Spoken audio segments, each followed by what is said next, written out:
A man abandoned his German shepherd in the scorching desert, chained and hopeless. Days later, something unbelievable happened. The dog returned, not for revenge, but to save the life of the man who had betrayed him. A story that challenges our understanding of forgiveness, animal instinct, and human redemption. You will be moved by every moment of this journey in the Sonora Desert. Like this video, subscribe to the channel, and leave a comment. Do you believe that animals can have a spiritual connection with us? Under the scorching sun of the Sonora Desert, the air shimmered in invisible waves above the cracked earth. The silence was broken only by the rumble of an old engine and the metallic clinking of a chain. Frank Miller parked his beat-up pickup truck next to an imposing saguaro cactus, the giant of the desert that seemed to watch him with silent disapproval. From the passenger seat, a German shepherd with a golden and black coat looked at him with eyes that mixed confusion and fear. "Don't look at me like that," Frank murmured, avoiding eye contact with the animal. "I have no choice." His calloused hands gripped the chain with unnecessary force as he dragged the dog out of the vehicle. The animal instinctively resisted, its paws slipping on the hot sand, but Frank was determined. With abrupt movements, he secured the chain around the base of the saguaro, making sure it was firm enough to withstand the animal's escape attempts. "It's better this way," Frank said to himself, more than to the dog. "I can't support you anymore. Someone will find you. Maybe." The German shepherd barked once, a sharp sound of despair that pierced the silence of the desert like a knife. His amber eyes, so similar to those of Frank's late brother, almost made the man reconsider his decision. Almost. Frank gave one last look at the animal, his face a mask of forced indifference hiding the inner conflict. Then, without a word of farewell, he got back into his truck and started the engine. As he drove away, the red desert dust rose in a cloud that gradually obscured the image of the abandoned dog in the rearview mirror. What Frank didn't know, as he drove back to his isolated ranch, was that this cruel abandonment would be just the beginning of a journey that would transform them both. In 2 weeks, that same German shepherd would be at his door, not for revenge, but to accomplish something that would defy everything Frank believed about loyalty, redemption, and connection. Frank Miller was not a man who inspired sympathy at first glance. At 58, every wrinkle on his sun-weathered face told stories of disappointments and heartaches accumulated over decades. His lean and wiry body carried the resilience of someone who had survived many droughts and hardships, but his eyes, once lively and determined like those of the dog he had just abandoned, had become opaque, hardened by an increasingly solitary existence. 3 characteristics undeniably defined Frank: a stubbornness that rivaled the hardness of the desert rocks, systematically pushing away anyone who tried to approach him; a deep distrust born from losing his family's farm to a faceless corporation that had promised to save the family business; and a natural talent for working with animals that he never fully appreciated. His ranch, a small property of land on the border between Arizona and Mexico, was the last vestige of dignity he had left. The 2-bedroom adobe house with peeling paint and a roof in need of repair housed only his memories and regrets. In the past, the property had been a place of life and purpose, with horses, some cattle, and constant projects.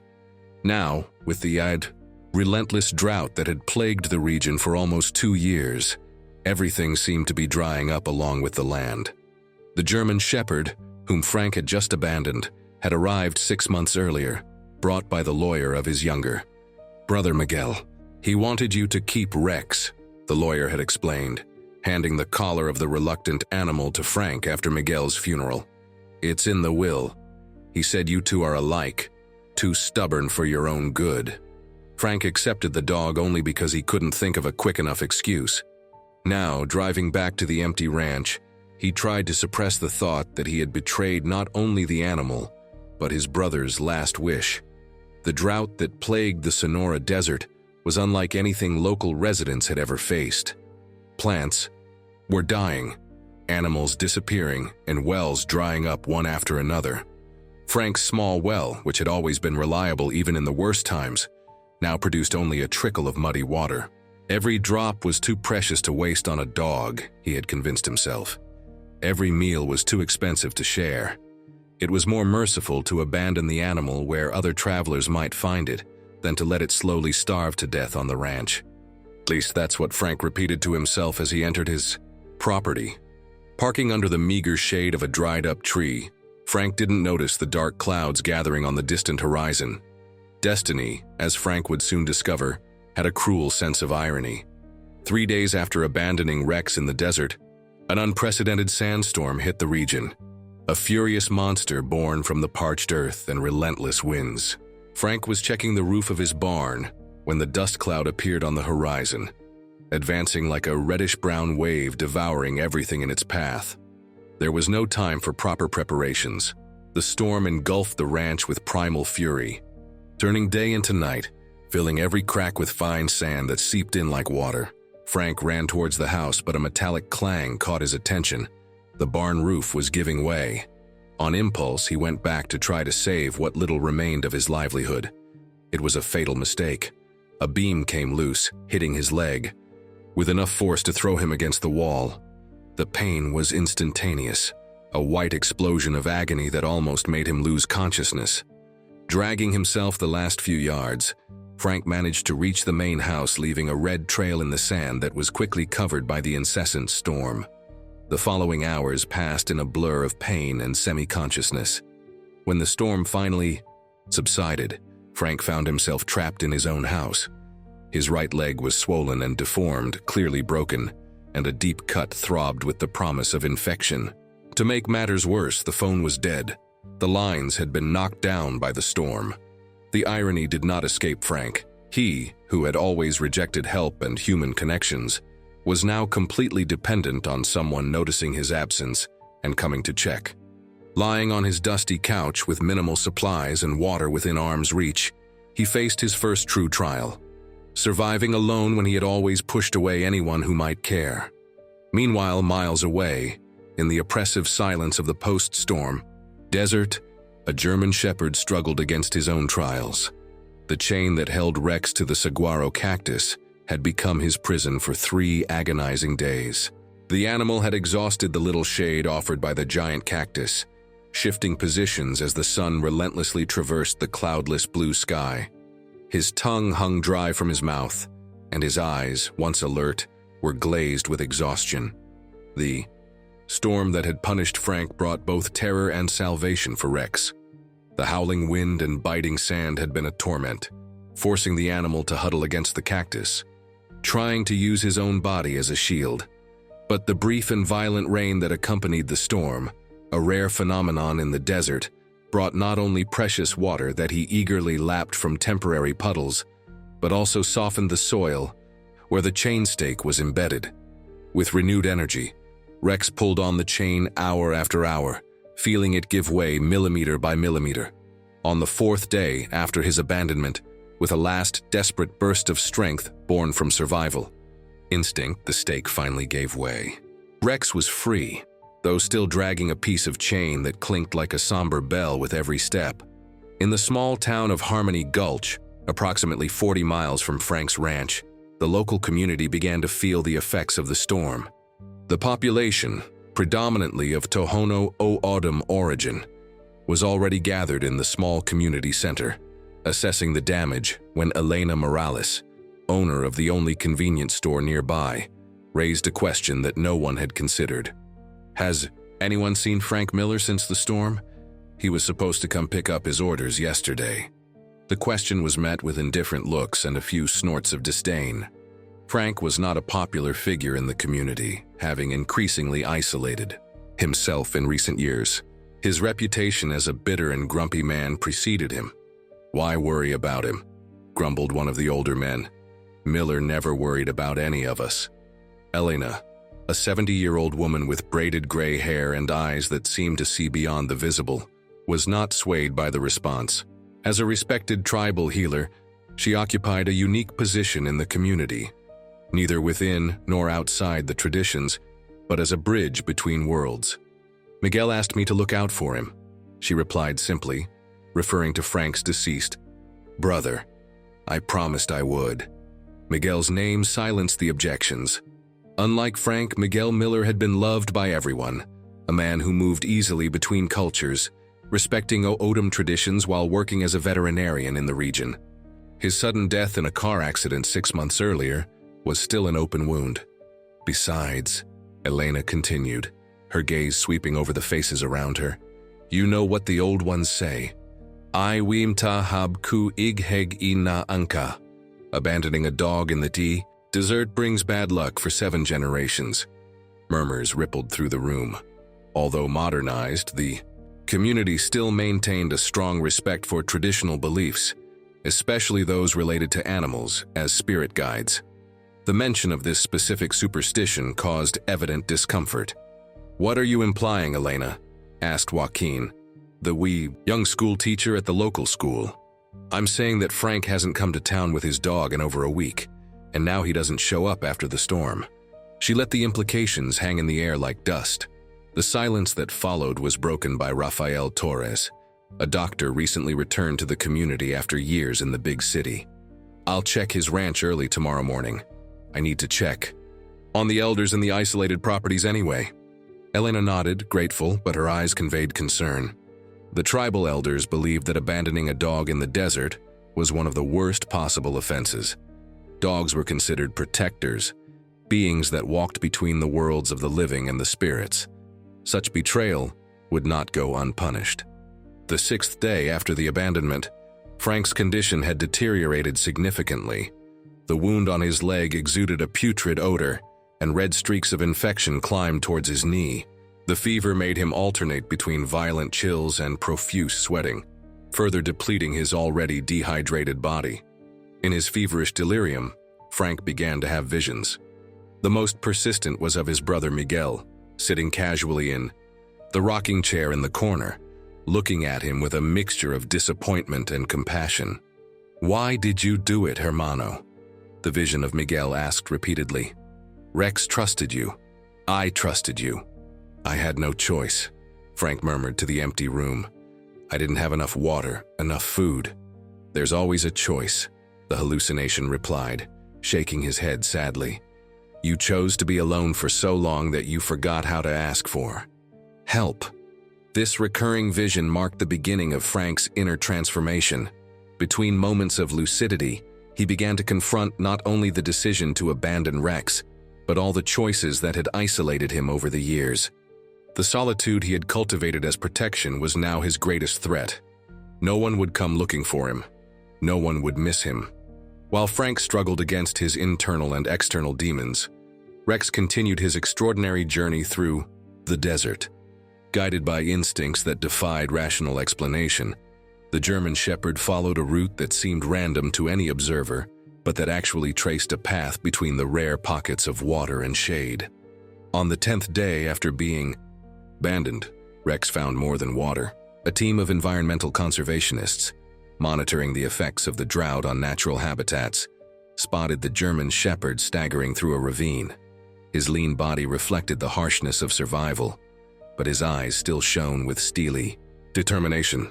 Look over there, pointed Gabriela Vasquez, the team leader, raising her binoculars. A German Shepherd. Looks domestic, he's still dragging part of a chain. Her colleague, David Reyes, frowned, adjusting his hat to block the harsh sun. In this part of the desert? Must have been abandoned. Let's try to catch him. The team cautiously approached, offering water and food as bait. Rex hesitated, torn between desperate need and newfound distrust. Eventually, hunger won. He approached close enough to drink the offered water and devour the portions of jerky. But when David tried to grab his collar, the animal recoiled and fled with surprising speed for his weakened state. Wait! Gabriela shouted. But the dog was already out of reach, running north with renewed determination. Strange. It looked like he had a specific destination. David examined the tracks left in the sand, noting the pattern of the animal's paws. You know what's stranger? He's heading precisely towards the area of the Miller Ranch. Miller, the grumpy old man? Gabriela questioned, surprised. Why would an abandoned dog go back there? David picked up his field notebook, flipping through it until he found some notes. I don't know, but I'm pretty sure I recognize those marks on the collar. The local vet, the one who died a few months ago, Miguel Miller, used to put this type of identification on the animals he treated. The revelation hung between them like the heat waves visible on the horizon. You think Frank Miller abandoned his own brother's dog in the desert? Gabriella asked, her voice a mixture of disbelief and indignation. I think we should report this when we get back to the station, David replied grimly. And maybe check the ranch on the way back. Something's not right. At Frank's ranch, the situation was becoming increasingly desperate. His water had run out the day before, and the few food items within his reach were rapidly dwindling. In a moment of painful lucidity, he realized that he would die there, alone, just as he had lived. As if the universe wanted to emphasize his vulnerability, a skinny coyote found its way into the house through a window broken by the storm. Frank, unable to move to scare it away, watched helplessly as the cunning animal stole his last packet of jerky, a cruel twist that made his situation even more desperate. In a last effort to find anything edible, Frank painfully dragged himself to the small chest beside his bed, where he kept some personal items. Among several unimportant objects, his fingers found a wooden frame he hadn't seen in months. Pulling it out, he found himself staring at a faded photograph, Miguel smiling broadly, with a German shepherd puppy in his arms. Rex, I'm sorry, he whispered to the picture, a solitary tear tracing a clean path on his dust-covered face. Miguel, Rex, I'm sorry. On the 13th day, while the community of Harmony Gulch debated whether or not to organize an official search for Frank, Elena Morales made a decision that defied the majority opinion. Against the advice of the tribal elders, who considered Frank's fate a natural consequence of his own choices and possible transgression against a spirit guide animal, the healer prepared a bag with traditional medicinal herbs, water, and food. He broke the harmony, warned Ramon, one of the most respected elders. Intervening may bring imbalance to you too. Elena just smiled, the wrinkles on her face forming a map of wisdom acquired through decades of challenges. Harmony doesn't mean abandoning the difficult ones, Ramon. It means restoring balance where there is imbalance. Mounted in her old pickup truck, Elena drove the 40 miles to Frank's ranch, the vehicle bumping along the stretches damaged by the storm. Her heart weighed heavy as she finally spotted the property. No smoke rose from the main house, normally well kept, despite its modesty. No movement was visible. The silence that enveloped the place had an almost tangible weight. Approaching the front door cautiously, Elena called Frank's name several times without getting an answer. Finally, gathering courage, she pushed the door ajar. The odor that hit her was unmistakable to someone with her experience: disease, infection, and the proximity of death. She found Frank unconscious on the living room floor, his feverish body contorted in a position that spoke of extreme pain. His infected leg had swollen to almost twice its normal size, the skin stretched and shiny with alarming purple and red tones. Without wasting time, Elena initiated the traditional healing rituals she had practiced throughout her life. First, she purified the space by burning sacred herbs, white sage and wild fennel, harvested in the nearby mountains. Then she prepared poultices of desert medicinal plants known for their antibiotic and anti-inflammatory properties. The bitter sap of the barrel cactus mixed with the macerated jojoba leaves. As she worked, she softly sang the ancient chants, asking for help from the healing spirits. The ancestral practices of her people, refined through millennia of desert living, often made the difference between life and death in that harsh environment. Hour after hour, Elena alternated between cleaning the wound, applying the traditional medicines, and trying to get Frank to drink herbal tea to combat the fever. Night fell over the desert, bringing the biting cold that contrasted dramatically with the heat of the day. Elena remained vigilant, tending a small fire and monitoring Frank's vital signs. It was shortly before dawn on the 14th day that the miracle happened. A noise at the back door alerted Elena, who instinctively reached for the old shotgun that Frank kept near the couch. Desert predators, both four-legged and two-legged, were a constant threat to isolated properties. Instead of danger, however, what entered was a skeletal German shepherd, his once lustrous coat now dull and matted. The broken chain still hung from his collar, dragging across the wooden floor with a metallic sound that woke Frank from his feverish stupor. "Rex?" he murmured, his voice almost unrecognizable. But it wasn't just the improbable return of the animal that made Elena gasp in astonishment. In the dog's mouth was a small waterproof pouch, of the kind used by adventurers to protect electronic equipment. With deliberate gentleness, Rex deposited the object next to Frank before collapsing from exhaustion. Trembling hands, Elena opened the pouch to find a compact two-way radio, still functional.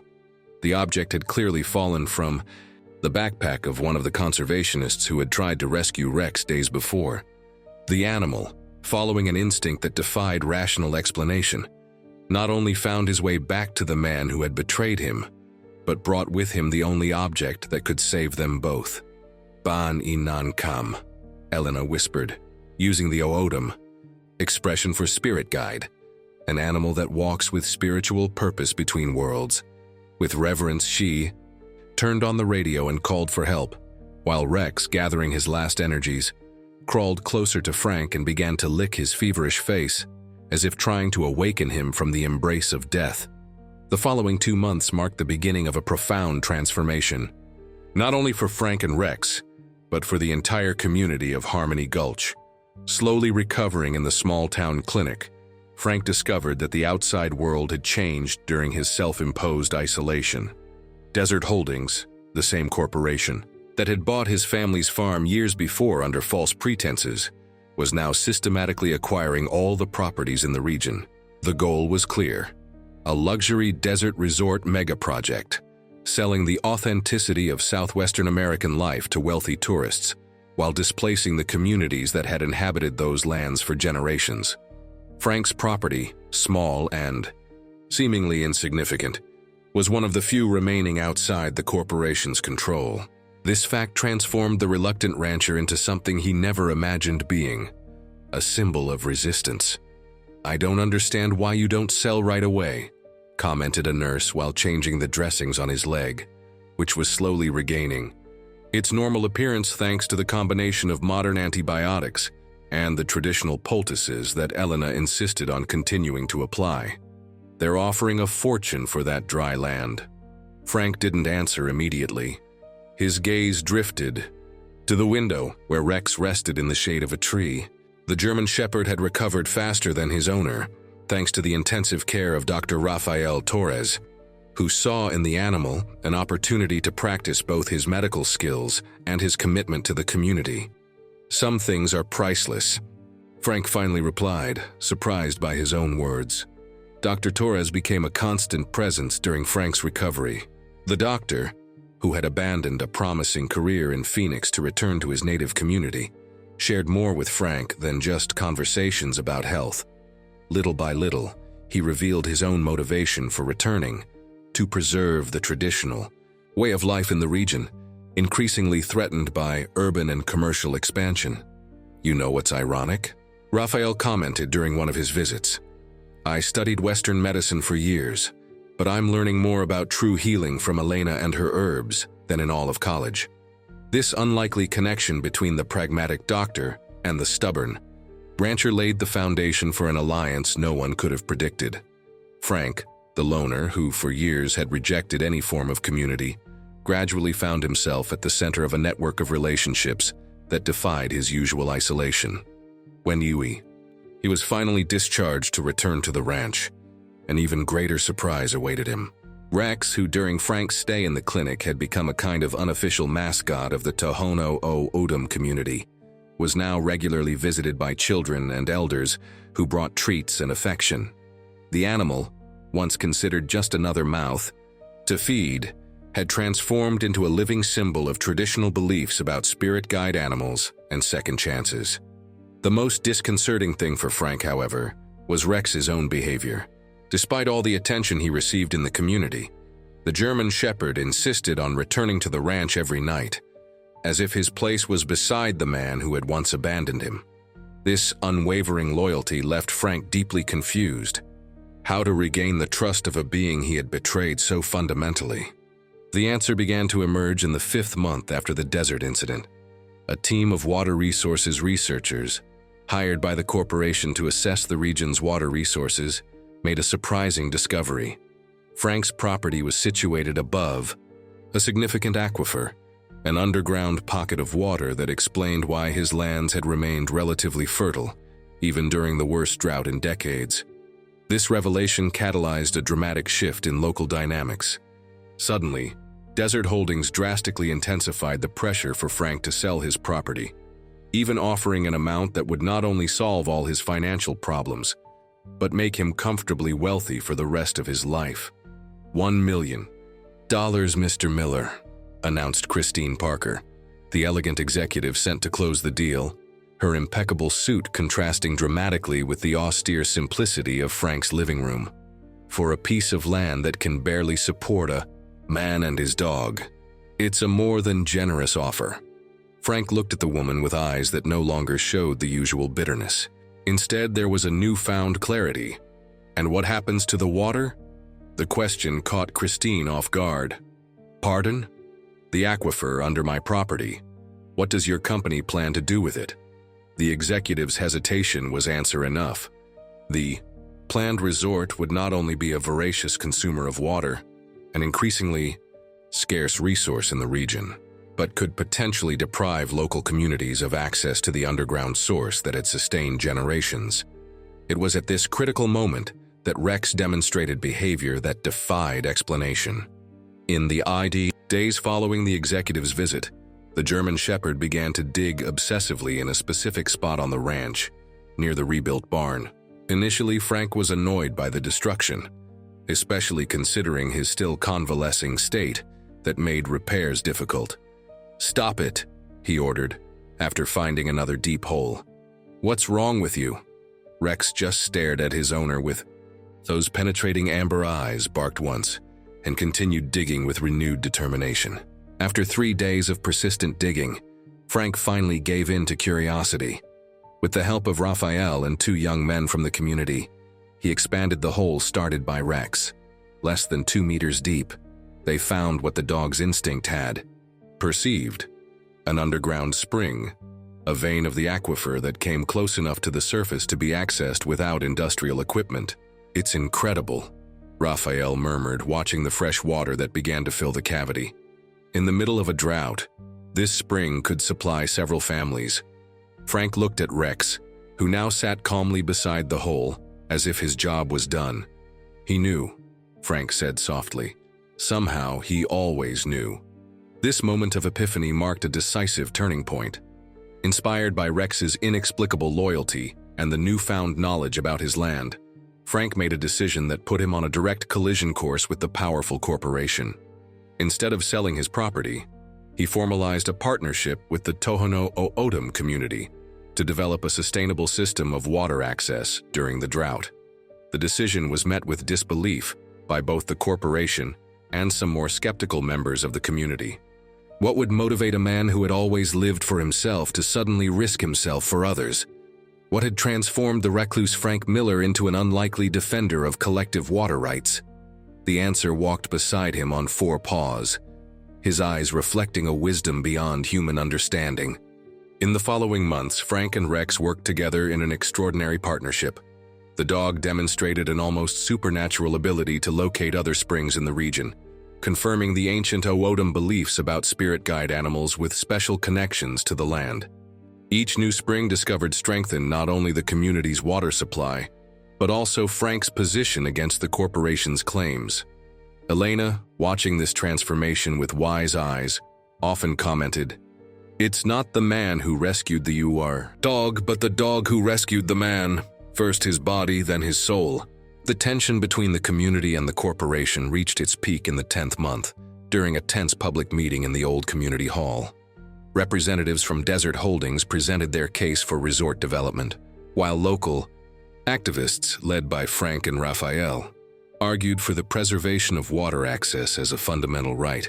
The hall was packed, the air heavy with the heat of many bodies and even hotter emotions.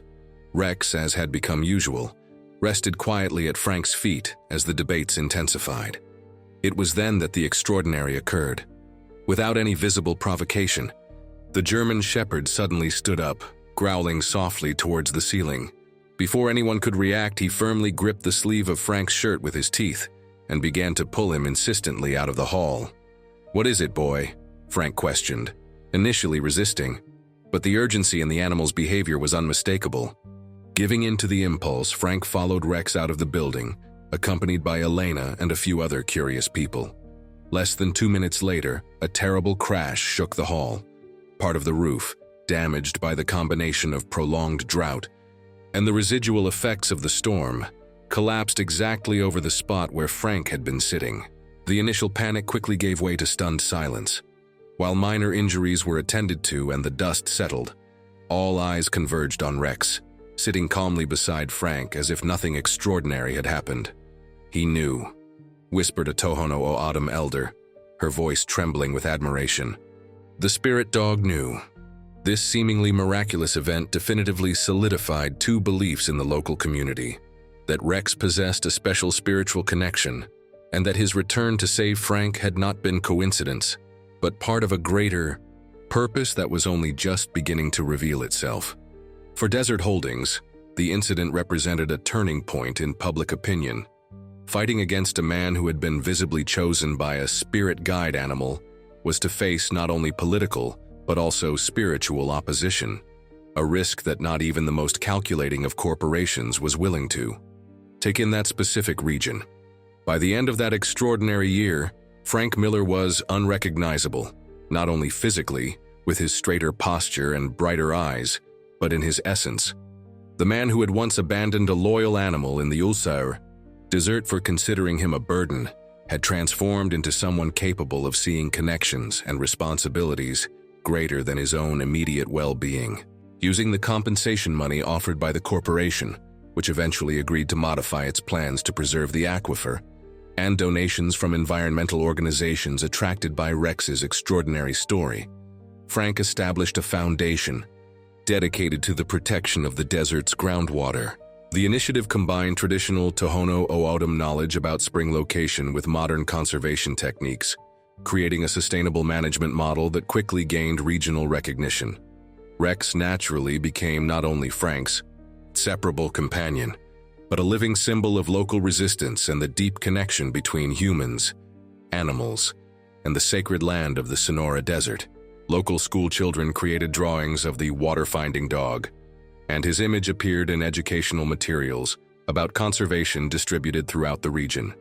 The story reached its symbolic peak during the inauguration of the first community well, a project that would provide clean water for dozens of families during increasingly frequent drought periods. In front of the assembled community, Frank did something that no one would ever expect from the former proud and stubborn rancher. He publicly thanked Rex. "This dog," Frank said, his voice choked with emotion as he stroked the head of the now recovered and healthy German shepherd, "taught me what my brother tried to show me for years, that no one survives alone in the desert. That true strength lies in recognizing our interdependence, not in denying our vulnerability." Pausing to regain his composure, he continued, "I abandoned Rex when I thought I couldn't support him. I thought it was an act of mercy, but it was cowardice. And yet when I needed him most, he not only came back, he saved me. He brought exactly what I needed when I deserved nothing." Frank's words resonated deeply with everyone who witnessed that moment of public vulnerability, a lesson about second chances that transcended the particularities of his individual story to touch a universal truth about redemption and connection. Elena Morales, watching the scene with tearful eyes, murmured to Raphael beside her, "This is the true healing that the desert offers, not just of the body, but of the soul." As the sun set over the Sonora Desert, painting the sky with dramatic shades of orange and purple, Frank and Rex walked side by side back to the transformed ranch. The property, once a symbol of isolation and decline, now pulsed with new life and purpose. Where before there was only dry land and dwindling hope, now drought-resistant native plant gardens and a community groundwater research center grew. The unlikely partnership between a broken man and the animal he betrayed had become the foundation of something greater than both, a living example of how second chances, when truly embraced, can transform not only individual lives, but entire communities. And every night, when the stars shone with crystal clarity over the desert, Frank looked at Rex lying at the foot of his bed and whispered the same words, "Thank you for finding me when I was lost."